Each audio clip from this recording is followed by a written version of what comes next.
Black man down.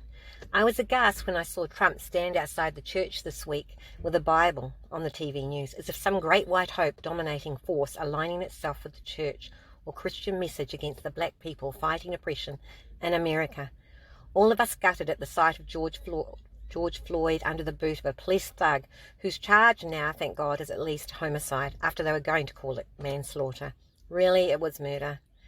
And the tweets by Trump saying to shoot those who looted reeked of a murderer's words. Now he sends tear gas on peaceful demonstrations, even police attacking reporters from Australia to clear the way for Trump to walk down the street and get a photo with a Bible. Shame on him. How dare he align himself with God, thinking he himself is a God, no doubt, with all his money and power. I cannot blame the Black Lives Matter for demonstrating against the blatant murder and oppression of black lives since the day they were first enslaved and never really set free. Even though freedom was given after the Civil War, it was not given by the system, who have kept their boots on the necks of African Americans for hundreds of years now. Ruth Bader, the famous woman lawyer, had said it about women's rights to vote, to work. All that I'm asking is that you take your foot off our necks, she said of women. And all the black people are asking for is the same, the African Americans, but they can no longer just ask. Now they are fighting for it after too many deaths, too much oppression by the police and the whole system. Even policemen think it's okay to put a knee on someone's neck long enough to kill them and look happy about it without some kind of attitude permeating. This couldn't happen without some attitude permeating the police force, where they look down on the African American as someone to be treated like dirt. I saw a young tearful nurse secretly, a white nurse, recording herself in a hospital in America recently. As we know, more black people are dying from the virus than white. The nurse was saying they're letting them die, black or Hispanics, just die from the virus. They aren't even trying to save them.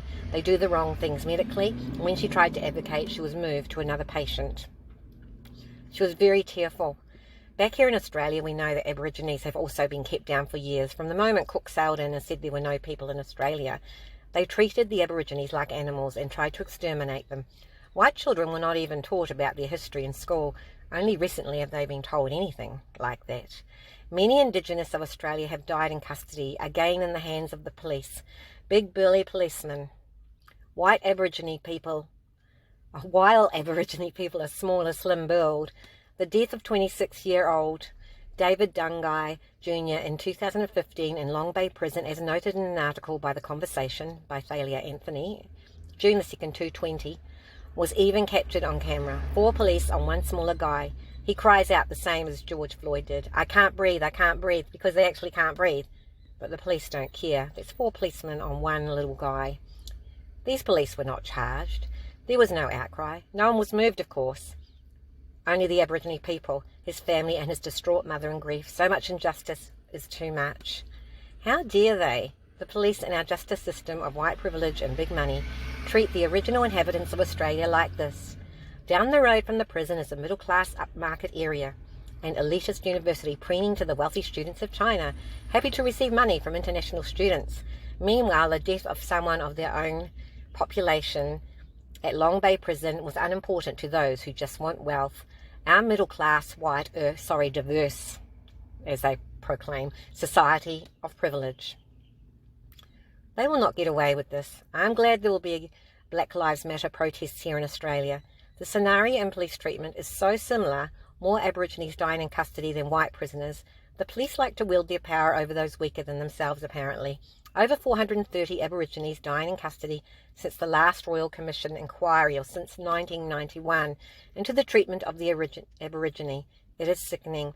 Yet Scott Morrison happily says in a placid voice on the news, "We are not America. We don't want any of that stuff."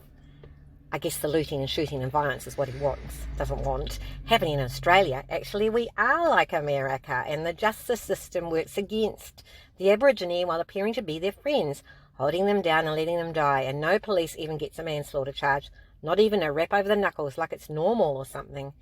Causing someone's death and blaming it on medical problems is just lying, and it happens too many times. Yeah, not many people survive their lungs being crushed or their necks being pushed for long enough when they can't breathe. Unbelievably, in Sydney, even on June the 1st, after all the protests in America against the police brutality and the death of a black man, A policeman in Sydney trips up a teenager, an Aborigine teenager in Surrey Hills, and brutally drops him to the ground. And then he ties him up and arrests him. The policeman has been stepped down now. It was great to see Jacinda Ardern ruffled, the Prime Minister of New Zealand, ruffled by the Black Lives Matter protests in New Zealand too. They were doing a haka. It was great to see the Maoris do that. She is seen on the news saying, "I understand you're upset, but please isolate. Don't spread the virus," she said in quite an angry, rebuking way. Why talk about the COVID virus? It's just a distraction, because they've been using that virus to control everyone lately. In Australia and maybe in America too. When black people have been murdered by the justice system, why are we talking about a virus that our countries are aligned with, namely America, by law enforcement? Poor Australian and New Zealand governments. They thought they had everyone and everything under control by the fear of the virus. Their people all compliant and singing "We Are One" songs. Yet all the while the Australian police system has been hurting and killing the Aborigines, I guess we aren't all one, for a few hundred years and even to date. Suddenly the controlled populations are standing up to the fight for the morally wrong things done by justice systems against black lives here all over the world and in America. Suddenly the populations of Australia and New Zealand are not being controlled as they want by the virus. Sorry to mess up your plans. Not really. People get sick of being oppressed and backed into a corner and crushed continually. Even research has shown that if people have all their hope taken off them, they'll do anything in the end, because it's better than doing nothing. If they're crushed continually instead of giving up, it's time to rise and fight. I am so glad that people are standing up. Kudos to all of you, and all the best, Andrea.